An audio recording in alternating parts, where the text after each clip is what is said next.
Најдобрите средношколци денеска во Средното техничко училиште Наце Буѓони ги добија дипломите за учество на 57-миот државен надпревар за млади истражувачи во применети природни и технички науки, кој традиционално го организира Народна техника, а годинава се одржа онлайн. На надпреварот учествувале 220 истражувачи.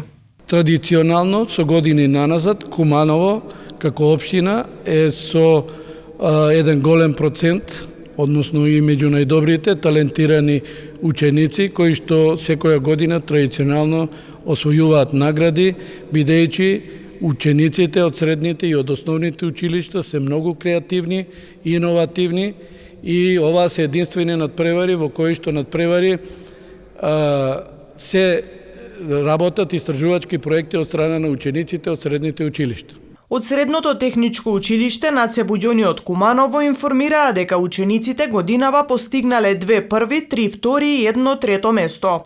Достојно го представиме нашето училиште и мислам дека ќе дадат доволен поттик за запишување на учениците во нашето училиште, значи идните 9 оделенци и поттикнување на уште подобри резултати во истражувањето. Од сите смерови, значи од нашето училиште нема поодделно, значи надпреварот беше во 19 категории, ние учествувавме во 10 на категории и освоивме тие места што ги освоивме. Признанија и дипломи денеска добија и учениците од основните училишта. Нив ги додели градоначалникот на Куманово Максим Димитриевски.